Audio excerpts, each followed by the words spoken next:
d'accueillir Benjamin Perret comme premier orateur invité. Donc, Benjamin, il a fait sa thèse à Strasbourg. Donc, si je me souviens bien, en 2011, terminé, c'est ça? Ou 2010? Je crois Ouais, aussi. 2011, voilà. Et puis, depuis 10 ans à peu près, il est au LIGEM, si je ne me trompe pas. Alors, c'est un expert de tout ce qui est approche hiérarchique pour l'analyse d'images. Vous reconnaîtrez aussi le mot ligne de partage de jeu ou watershed dans son travail. Et depuis plus récemment, pas mal de méthodes de learning en fait, mélangées en fait avec ces approches hiérarchiques. Il me semble que tu as passé ton habilitation il n'y a pas longtemps. Il y a quelques mois, oui. Il y a 4 mois, donc fraîchement et dignement habilité. Et c'est aussi notre responsable, ou je sais pas, on dit co-responsable du TC18.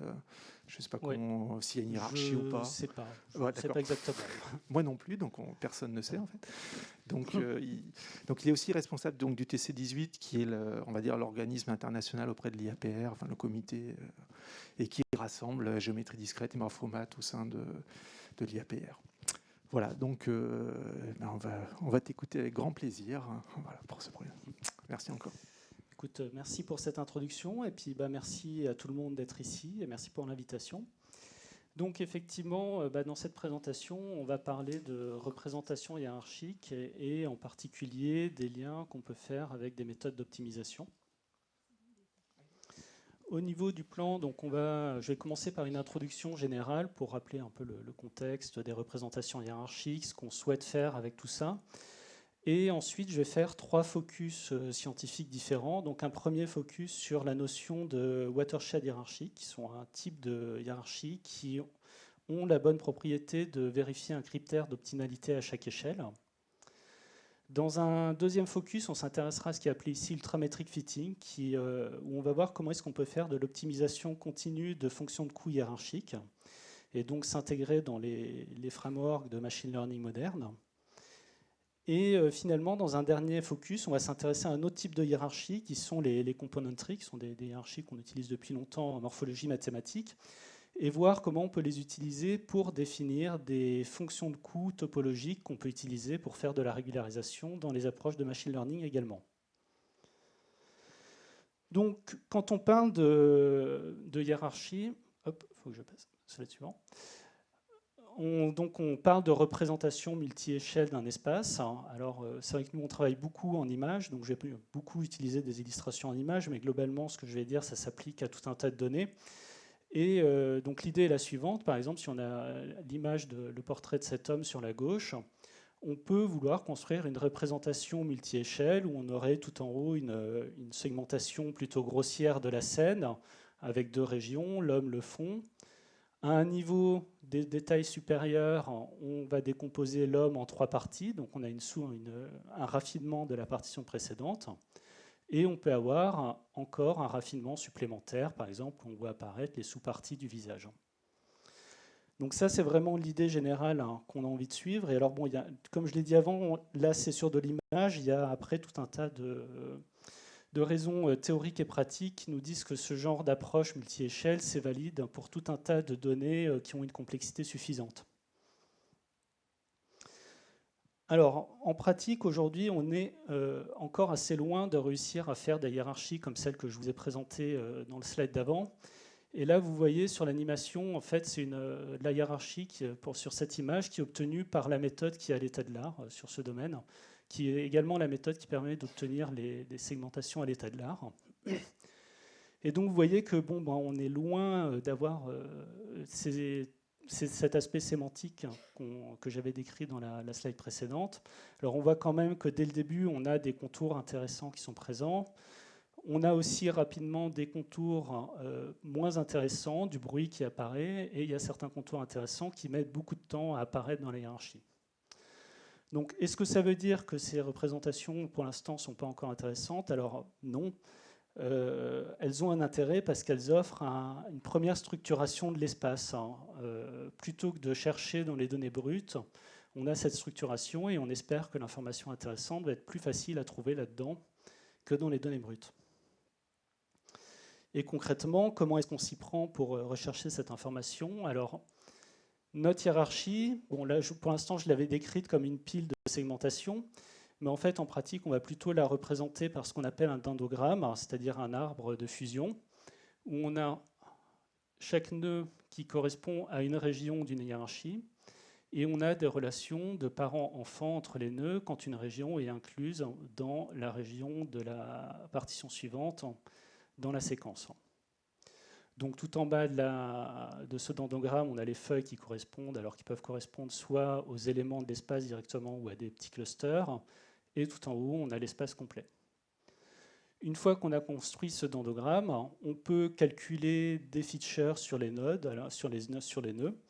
Donc ça peut être des features qui sont définis manuellement, comme des critères de taille, des critères de forme, des critères de texture, si on a en image, ou des features apprises. Et ensuite, on peut utiliser un peu n'importe quelle catégorie d'algorithmes de filtrage, d'optimisation, de classification sur ce nouvel espace sur lequel on a construit des features de plus haut niveau, étant donné que les nœuds représentent des régions. Et également, on va pouvoir utiliser le fait que cette structure d'arbre pour définir des algorithmes qui sont très efficaces.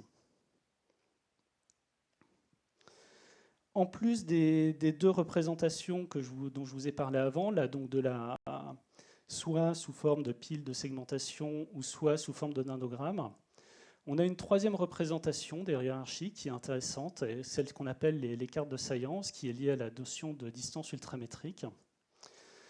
Et donc l'idée sur cette représentation, c'est qu'on va être cette fois-ci sur un graphe, et notre hiérarchie va être représentée par une pondération des arêtes de ce graphe. Donc c'est une fonction. Ce qui est intéressant, parce qu'à gauche, finalement, quand on a un arbre, on est plutôt dans le monde combinatoire. Alors on a l'avantage d'avoir un accès très facile entre les différentes échelles des nœuds, qui est donné par les relations de parents-enfants. Et à droite, on est dans le monde des fonctions. Et on peut bien entendu passer facilement de l'un à l'autre. Donc pour aller des cartes de Science vers les dendrogrammes, on va faire ce qu'on appelle des hiérarchies de zones quasi plates, qui correspondent à un single linkage clustering. Et pour aller des dendrogrammes vers les cartes de Science, on procède par des calculs de plus proches ancêtres communs. C'est-à-dire que par exemple, si on veut connaître la valeur de Science entre les points x2 et x3, il suffit qu'on recherche dans le dendrogramme le plus proche ancêtre commun de x2 et x3 et qu'on prenne son altitude, R3. Et donc c'est ce qui correspond à la distance ultramétrique en fait, qui est associée à la hiérarchie. Ces cartes de Science, elles ont aussi un intérêt en visualisation. Elles vont nous permettre de visualiser les hiérarchies, ce qui est d'une autre manière que les arbres. Et donc en particulier, là, dans le cas de l'image, on peut obtenir des cartes de contours comme ça, multi-échelles. Vous voyez, c'est comme si on avait pris toutes les cartes de contours de chaque segmentation prises indépendamment et qu'on les avait empilées. Et il y a une particularité de ces cartes de Science, c'est que si on les seuille, on obtient une segmentation de l'image en fait. Alors, juste un tout petit exemple d'application en analyse d'image, donc en segmentation interactive. Là, vous voyez en haut à droite, c'est une capture d'écran d'un petit démonstrateur que vous pouvez tester en ligne dans votre navigateur. Donc, dans ce type d'application, l'utilisateur a une image, il a envie d'extraire un objet dans cette image. Et pour faire ça, il va marquer certaines zones de l'image en vert et certaines zones de l'image en rouge pour dire cette zone appartient à l'objet d'intérêt en vert et cette zone n'y appartient pas en rouge. Alors, il y a des tas d'algorithmes pour faire de la segmentation marquée comme ça, mais celui qui est utilisé dans ce logiciel de démonstration, c'est un algorithme qui est basé sur des représentations hiérarchiques, et l'idée est la suivante. On a donc notre hiérarchie où les feuilles correspondent aux pixels de l'image. Et quand l'utilisateur va marquer des pixels en vert ou en rouge, en fait, il va colorier des feuilles de la hiérarchie en vert ou en rouge. Dans une première étape de l'algorithme, on va propager cette information des feuilles vers la racine en disant que chaque nœud qui a un enfant qui est vert devient vert, chaque nœud qui a un enfant qui est rouge devient rouge, et s'il a des enfants verts et rouges, il devient vert et rouge. Donc à cette étape, on a des nœuds verts, des nœuds rouges, des nœuds verts et rouges et des nœuds qui n'ont toujours pas de couleur. On va alors repropager l'information, mais cette fois-ci dans le sens inverse, de la racine vers les feuilles, en disant que chaque nœud qui n'a pas de couleur prend la couleur de son parent, et si le parent a 2 couleurs, il devient rouge. Et donc à la fin, on a une coloration à 2 couleurs des feuilles de l'arbre, et donc une segmentation linéaire. Alors, une question que je n'ai pas abordée jusqu'à présent, c'est concrètement comment est-ce qu'on construit ces représentations hiérarchiques. Et aujourd'hui, les méthodes qui sont les plus utilisées, c'est des méthodes heuristiques. Alors, vous avez probablement déjà entendu parler de clustering agglomératif, où l'idée, c'est qu'on part des données individuelles, et puis on va se donner une règle de fusion, et itérativement, on va fusionner des clusters qu'on considère comme étant les plus proches, jusqu'à ce qu'on ait fusionné tout l'espace.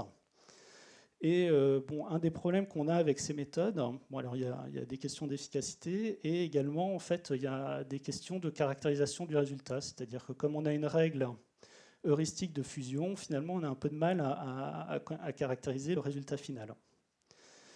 Et donc ça va être un des points essentiels que je vais développer après, c'est comment est-ce qu'on peut aller au-delà et définir des hiérarchies qui vérifient des critères d'optimalité. Alors on va voir comment on peut faire dans un cadre combinatoire, on va voir comment on peut faire dans un cadre continu. Et finalement, on verra également comment est-ce qu'on peut s'intégrer pour faire de la régularisation topologique aux méthodes de machine learning.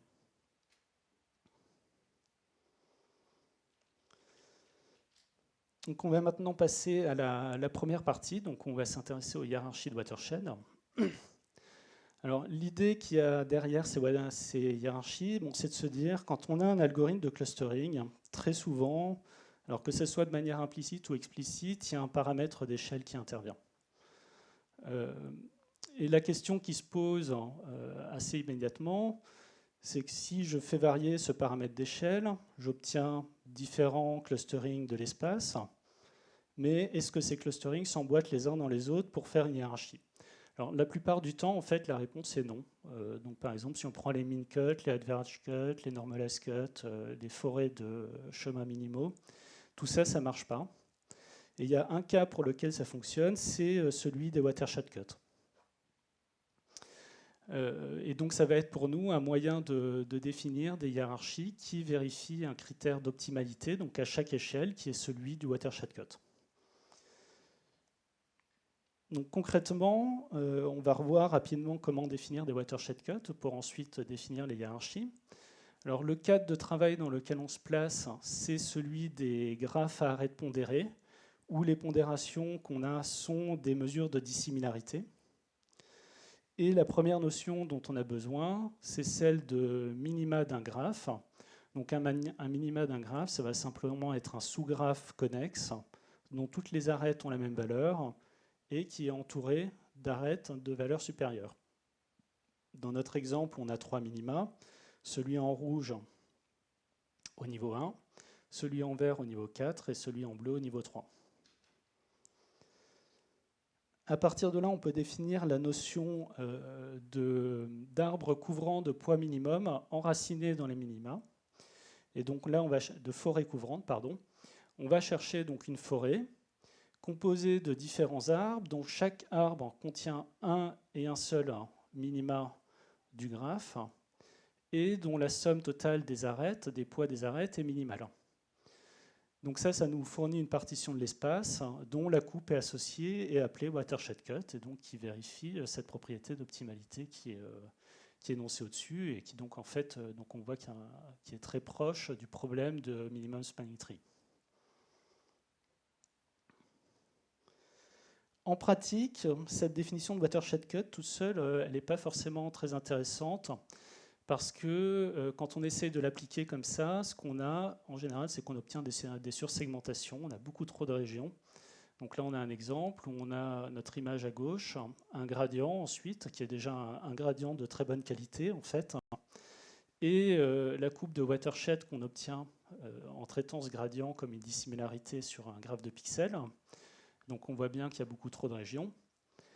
Et ce qu'on fait généralement pour résoudre ce problème, c'est qu'on va simplement procéder à un filtrage du gradient qui va permettre de supprimer des minima et donc réduire le nombre de régions dans la coupe. Donc concrètement, si on détaille un petit peu tout ça, on a un filtre. Alors on va prendre un filtre connexe pour ne pas bouger les contours. C'est ce qui va nous permettre d'avoir la stabilité des contours en fait, entre les différentes échelles. On va se donner une mesure d'importance des minima. Alors on peut se baser par exemple sur l'aire du minima, on peut se baser sur la profondeur, on peut se baser sur son volume. Là derrière, je reviendrai dessus un peu après, mais il y a la notion de valeur d'extinction en fait qui se cache. Et on a besoin, on fixe un seuil pour choisir à quel niveau on fait notre filtrage. Et donc ça veut dire qu'avec notre seuil, finalement, ce qu'on est en train de faire, avec notre mesure, notre seuil, c'est qu'on est en train de classer les minima du moins important au plus important. Le minima, le moins important s'en va en premier, puis le second, et ainsi de suite. En faisant ça, on obtient une séquence de partitions qui s'emboîtent les unes dans les autres et qu'on appelle watershed hiérarchique, et qui donc dépend d'une mesure à préciser. On peut formaliser ça de la manière suivante, en se donnant finalement donc une séquence de minima, c'est-à-dire qu'on va prendre les minima de notre graphe, on va les classer du moins important au plus important. Donc là, on peut procéder comme on veut. Et on va considérer donc successivement les coupes de watershed qui sont obtenues en ne conservant que les n minima les plus importants, et donc en faisant augmenter n, en faisant varier n au fur et à mesure. Dans notre exemple, si on prend la séquence de minima, si on classe les minima de cette façon, en disant que le bleu est le plus important, plus le vert, plus le rouge. Donc au début, on a nos 3 minima, on a la coupe que je vous ai montrée précédemment. Si on supprime ensuite le minima le moins important, c'est-à-dire le rouge, en fait, on voit que le minima en vert va conquérir cette région, en quelque sorte. On obtient une deuxième coupe qui est incluse dans la précédente. Et finalement, on supprime le minima en vert, donc il n'y en a plus qu'un, et qui va s'étendre sur tout l'espace, et donc qui est également où la partition précédente est incluse dedans.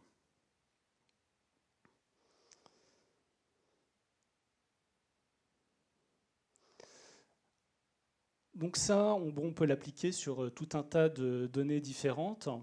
Notamment, on peut l'appliquer, comme je vous ai montré, en images. Là, vous voyez, vous avez une image qui est extraite de la base GrabCut. Alors là, il y a une hiérarchie dont que j'ai juste mentionné avant, qui est la hiérarchie des zones quasi plates. Et là, vous voyez deux exemples de watershed hiérarchique par dynamique et par air. À droite, vous voyez ici un autre exemple de hiérarchie qui est ici construit sur un graphe géographique. Alors, c'est des graphes de villes aux États-Unis.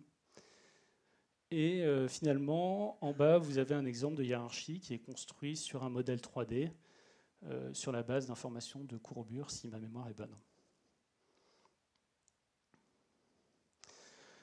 Alors, on s'est intéressé à savoir aussi si tout ça en pratique, on a une définition qui théoriquement est intéressante, dont on peut caractériser le résultat, mais est-ce que ça fonctionne ? Alors, on a fait des tests assez extensifs dans le cadre du traitement d'images naturelles. Et alors, je ne vais pas détailler l'ensemble des tests qu'on a fait, mais l'idée des résultats, c'est que globalement, si on se base sur les mêmes mesures de dissimilarité que les autres, donc typiquement qu'on va utiliser des dissimilarités qui sont calculées avec des méthodes de machine learning, on obtient des résultats qui sont proches des méthodes à l'état de l'art, donc c'est-à-dire des méthodes heuristiques. Alors pour être tout à fait honnête, on est un peu en dessous. Par contre, on est 10 fois plus rapide, parce que quelque chose que je n'ai pas dit jusqu'à présent, c'est qu'en fait, derrière toutes ces définitions, il y a des algorithmes efficaces qui sont linéaires, si on suppose qu'on peut faire un trilinéaire, ou log linéaire, si on est dans le cas général.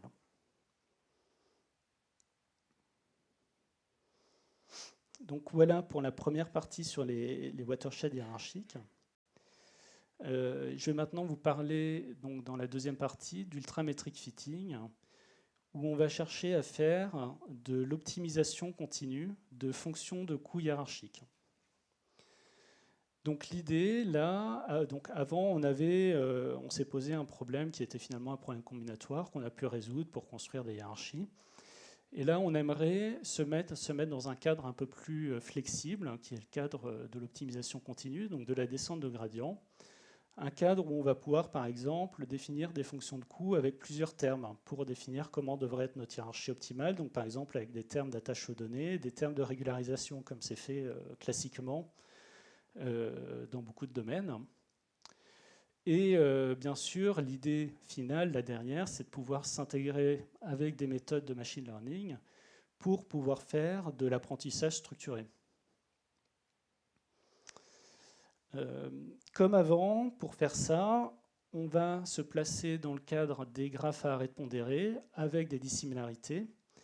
Et par contre, l'idée, c'est comme je vous ai dit avant, donc il y a cette dualité de représentation, soit les dendrogrammes qui sont plutôt dans le monde combinatoire et soit les cartes de science qui sont plutôt dans le monde numérique. Et là, on va donc se baser sur la représentation sous forme de cartes de science.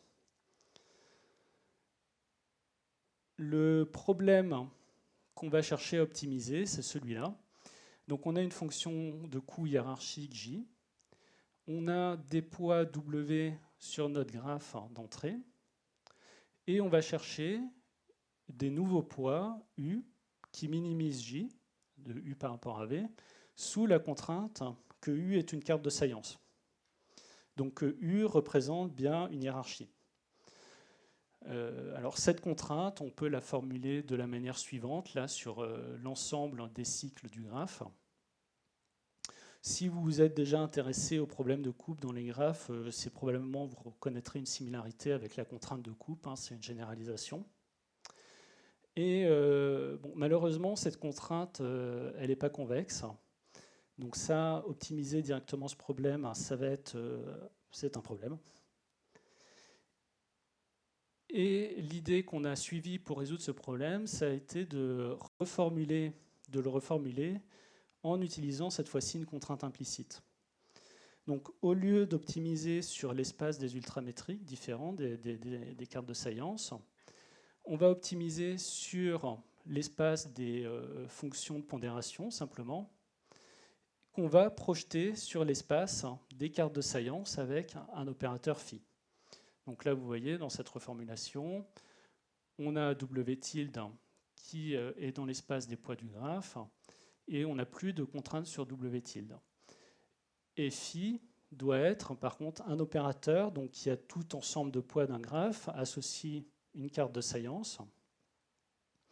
Et là, on s'est intéressé en particulier à l'opérateur qui est celui d'ultramétrique sous-dominante.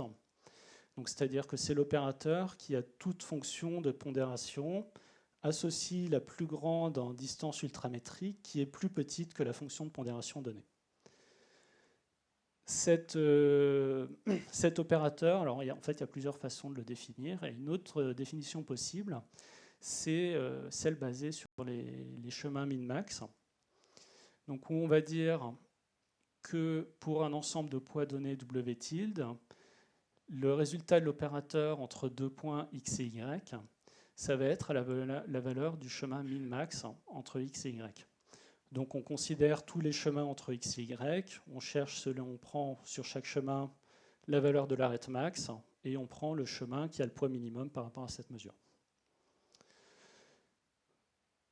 Alors cet opérateur, bon, finalement formulé comme ça, il y a quelque chose qu'on peut remarquer, c'est que c'est une combinaison de min et de max. Alors c'est pas tout à fait différenciable, mais c'est sous-différenciable. C'est pas très loin de ce qu'on fait dans les opérations de pooling dans les réseaux profonds. Alors c'est un pooling un peu bizarre, mais ça reste un procédé de sélection. Et ça veut dire que ce problème-là, on va pouvoir l'optimiser par descente de gradient. Bien sûr, le problème reste non convexe, donc on n'a pas de garantie de trouver l'optimum global, mais on va quand même pouvoir optimiser une solution.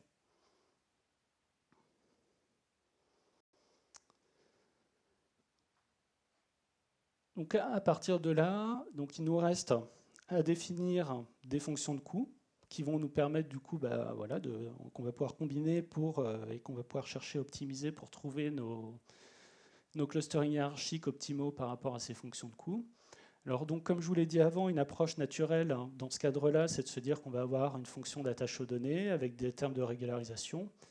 La fonction d'attache aux données la plus naturelle, c'est celle de la loss L2, la coût de perte L2, où on va dire qu'on va avoir une ultramétrique, une carte de science qui est proche des dissimilarités qu'on a en entrée. Alors ça, en fait, c'est un problème qui est connu depuis longtemps, hein, c'est le problème de la plus proche ultramétrique, simplement. C'est déjà un problème qui est connu pour être NP difficile. Alors là, donc, je donne un certain nombre de termes, je ne vais pas les détailler, si jamais vous voulez les détails, on pourra en discuter plus tard, parce que c'est un petit peu laborieux. Concernant les termes de régularisation, on a proposé d'utiliser un terme de régularisation concernant la taille des clusters, disant qu'on n'a pas envie d'avoir des petits clusters qui sont proches du sommet de la hiérarchie, donc qui sont assimilables à du bruit. On a également montré comment on pouvait définir des termes de régularisation, du moins étendre des termes de régularisation qui sont connus, comme les triplet loss ou les contrastive loss, pour faire de la semi-supervision. C'est-à-dire quand on a des informations sur le fait que certains points de l'espace sont censés être ensemble et certains ne sont pas censés être ensemble, on peut utiliser cette information pour guider la construction de la hiérarchie. Et finalement, on a également proposé une relaxation de ce qu'on appelle la fonction de coût de Dasgupta, qui est une fonction de coût qui est connue dans le monde du clustering hiérarchique pour avoir un certain nombre de propriétés théoriques intéressantes et qui est également NP difficile à optimiser. Là, vous voyez les résultats d'optimisation avec différentes combinaisons de ces fonctions de coût sur un petit exemple joué où on a donc qui est composé de 3 clusters hein, de taille et de densité variées. Donc à gauche, on a l'optimisation du terme d'attache aux données J-closest tout seul. Alors on voit que bon, ça ne donne pas des résultats très intéressants, on s'y attend. Hein, quand on fait en général de l'optimisation et qu'il n'y a qu'un terme d'attache aux données, on est sensible au bruit. Et c'est ce qu'on voit ici, où on se retrouve avec 2 points tout seuls, très éloignés. Alors je perds ma souris là. On a ensuite le terme où on ajoute cette fois-ci le terme de régularisation qui nous dit qu'on n'a pas envie d'avoir des petits clusters en haut de la hiérarchie. Donc typiquement, ça veut dire qu'on n'a pas envie d'avoir ces points-là qui se retrouvent tout en haut ici. Et donc on voit que ça fonctionne bien, on arrive à les renvoyer vers le bas. On a finalement l'autre forme de régularisation sous forme avec la semi-supervision, où cette fois-ci, on suppose qu'on sait que là, les points en surbrillance, les 3 oranges, les 3 bleus et les 3 verts sont censés aller ensemble, et pas avec les autres de l'autre couleur, bien entendu. Donc on voit que là aussi, ça permet de régulariser le résultat et d'obtenir quelque chose de convenable.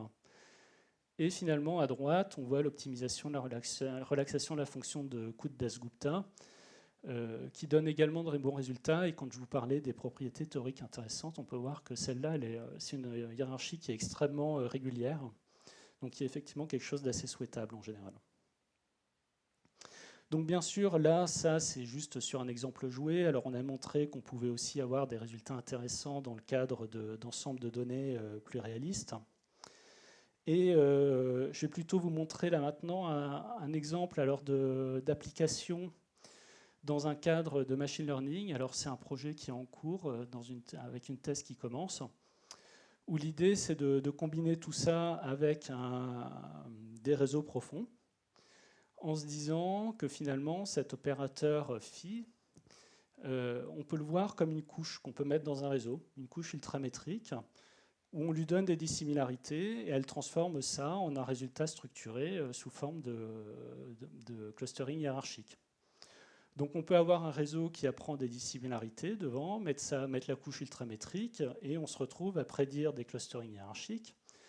Et en supposant qu'on ait des vérités terrain hiérarchiques et une fonction d'erreur pour comparer deux hiérarchies, on va pouvoir apprendre notre réseau à faire ces prédictions, de manière, donc de bout en bout, faire un apprentissage structuré de hiérarchie. Donc là, pour les besoins de l'expérience, on est parti d'un jeu de données très simple, simulé, qu'on a créé nous-mêmes, où on est parti d'un modèle 3D d'un mannequin 3D, à partir duquel on peut générer des hiérarchies à 2 niveaux, où on a le premier niveau qui correspond à la silhouette générale de la personne, et le deuxième niveau où on a le découpage en membres. Donc je ne sais pas si vous voyez bien, là on voit il y a les contours les plus forts à l'extérieur et des contours faibles sur les séparations des membres. Et donc, on a le mannequin qui a différentes poses, différentes vues de caméra et différents éclairages. Donc, on a entraîné notre réseau sur cette petite base. Et ça, c'est le type de résultat qu'on arrive à obtenir sur l'ensemble de tests. Vous voyez les images à gauche, et donc on a les prédictions qui sont à droite sur le réseau entraîné de bout en bout. Et au milieu, juste pour comparaison, vous voyez en fait les résultats qu'on obtient quand on fait l'entraînement, mais pas de bout en bout. C'est-à-dire qu'on apprend le réseau tout seul, sans la couche ultramétrique, et on rajoute la couche ultramétrique après coup. Donc, ce qui correspond grossièrement en fait à ce qui est fait aujourd'hui dans les méthodes à l'état de l'art. Et donc là, on voit que ça marche mal. Alors en fait, bon, la raison, elle est assez simple. C'est un problème qui est connu des gens qui font des détecteurs de contours. C'est que le réseau a tendance à laisser des trous dans les contours qu'il détecte. Et ça, c'est quelque chose qui est difficile à corriger après coup. Et notamment, en tout cas, que alors il y a des méthodes plus évoluées qui y arrivent un petit peu, mais la couche ultramétrique, elle n'y arrive pas du tout. Et donc là, l'apprentissage de bout en bout, en quelque sorte, ça a permis au réseau d'apprendre à faire des contours fermés continus.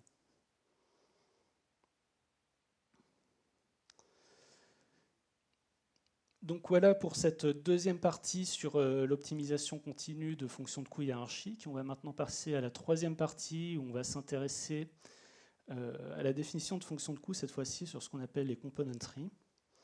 Donc les component trees, alors plus particulièrement les max trees et les min trees, alors il y a également les trees of shapes dans ce monde, mais donc je ne parlerai pas ici.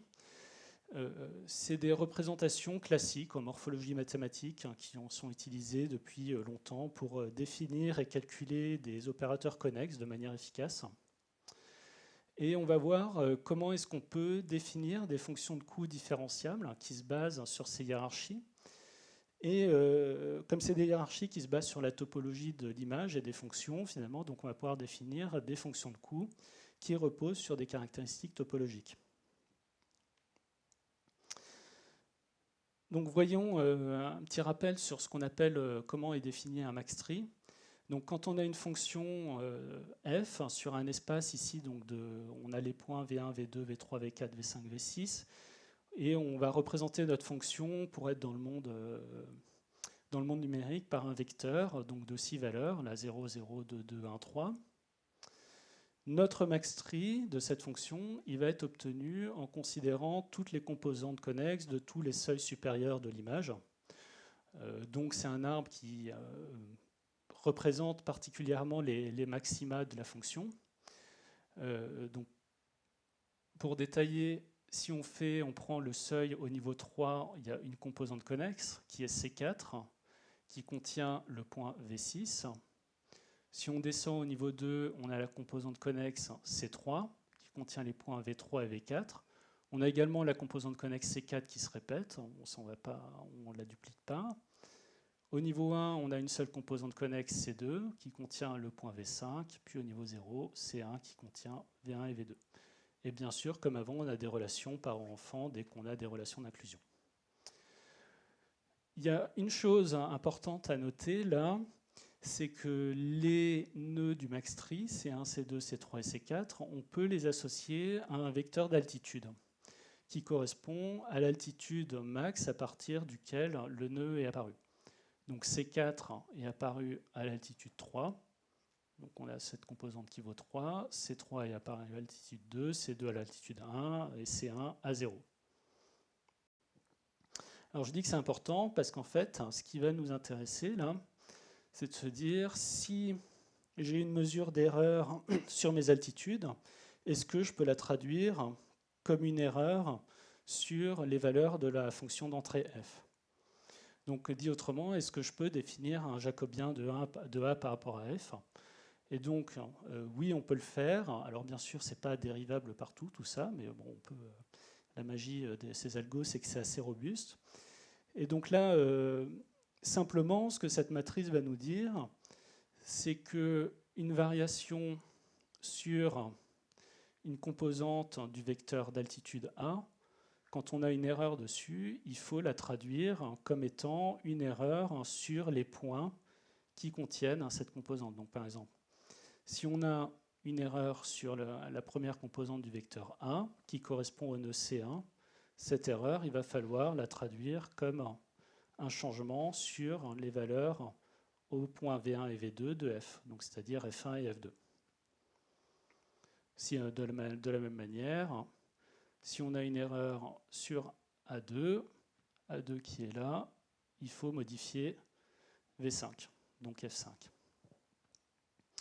Donc ça veut dire, donc, si on a une mesure où on nous dit comment on doit changer les altitudes de notre arbre, on peut le traduire sur comment changer les altitudes de la fonction d'origine. En fait, c'est assez trivial. Bien sûr, après, on peut voir que si on fait des gros changements, il va se passer des choses bizarres. Donc ça, on sait, à partir de là, on a proposé de faire une fonction qui est une fonction de sélection des maxima, où on va vouloir sélectionner les maxima les plus importants dans une image. Donc on se donne un nombre de maxima k, on se donne une mesure d'importance, donc là on peut repenser à ce qui avait été dit avant sur les watersheds hiérarchiques pour les mesures d'importance. Et l'idée c'est qu'on veut donc renforcer la présence des k maxima les plus importants. Donc ça veut dire qu'on a une deuxième mesure qui est une mesure de science, qui va nous dire en fait ce que ça veut dire que renforcer un maxima ou le faire disparaître. Cette mesure de science, c'est elle qui doit être fonction des altitudes de l'arbre, parce que c'est elle qu'on va traduire comme modification de l'image. Et donc ça peut nous donner, on peut formaliser ça de la manière suivante. On a notre fonction de coût J, on a une mesure de science sur les maxima, donc c'est simplement un vecteur qui à chaque maxima de l'image associe une valeur de science qui est fonction des altitudes, un vecteur d'importance en IM qui à chaque maxima associe une mesure d'importance et un nombre k de maxima qu'on veut conserver. Et notre fonction de coût va simplement dire qu'on veut maximiser la science des k maxima les plus importants, alors en allant jusqu'à une valeur de marge m pour que ça ne parte pas vers l'infini, et on veut minimiser la science des maxima restants. Pour les mesures d'importance, on peut simplement utiliser les mesures dont j'avais parlé avant dans le cadre des watersheds hiérarchiques. Donc là, ici, donc les valeurs, ce que j'avais appelé valeurs d'extinction. Donc l'idée où on va mesurer pour chaque maxima combien de temps il peut survivre à un processus de filtrage. Et on va s'intéresser en particulier à deux mesures différentes, deux valeurs d'extinction différentes. Donc la dynamique, qui finalement pour chaque maxima nous dit jusqu'à quelle profondeur il faut descendre pour trouver un point sel qui nous ramène à un maxima plus profond.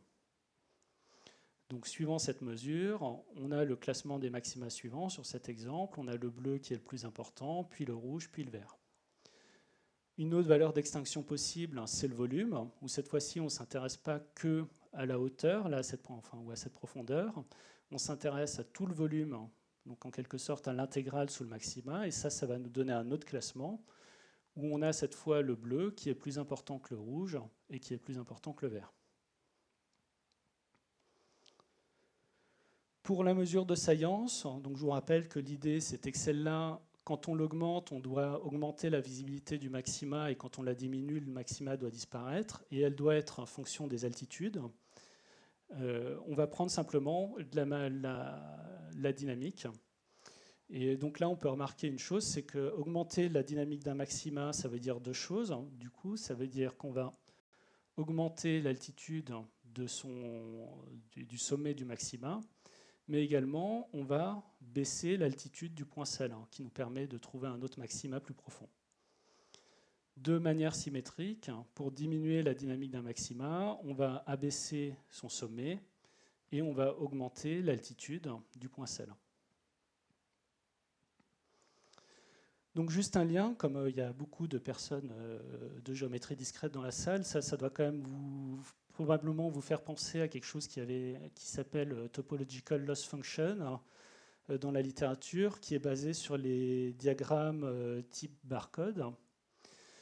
Et en fait, le lien est le suivant, c'est que si on prend donc notre fonction ici de coût, en prenant comme classement, comme science, comme fonction de classement la dynamique et comme science la dynamique, en fait, on est exactement dans le cadre des fonctions de régularisation topologique basées sur la persistance topologique sur les diagrammes barcode.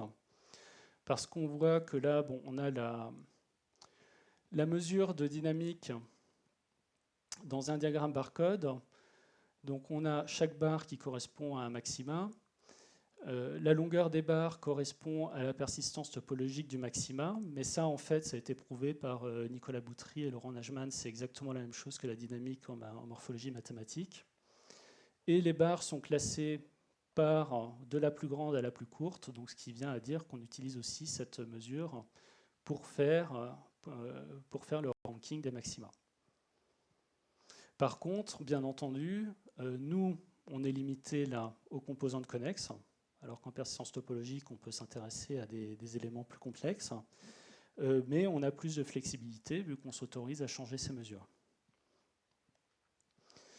Donc, un exemple d'optimisation sur une petite image jouée ici.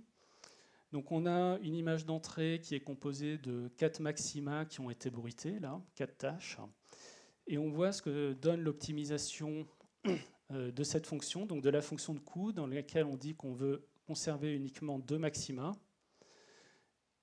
en utilisant différentes mesures, les 2 mesures d'importance. Donc quand on se base sur la dynamique, les 2 maxima qu'on va préserver, c'est les 2 plus brillants, celui-là et celui-là. Et donc on voit qu'on retrouve les phénomènes dont je vous parlais avant, où quand on veut donc augmenter un maxima, c'est l'assaillance d'un maxima, on va augmenter sa brillance max. On va également abaisser les poinçelles. Et inversement, pour faire disparaître ce maxima, on va abaisser sa brillance max et augmenter le poincelle. Et donc ça, combiné, ça va nous faire apparaître à des endroits des ponts entre les maxima qui ont disparu. Et alors là, on ne le voit pas sur le rétro, mais ici, vous avez en quelque sorte un fossé qui a été creusé pour bien séparer les 2 maxima qui restent.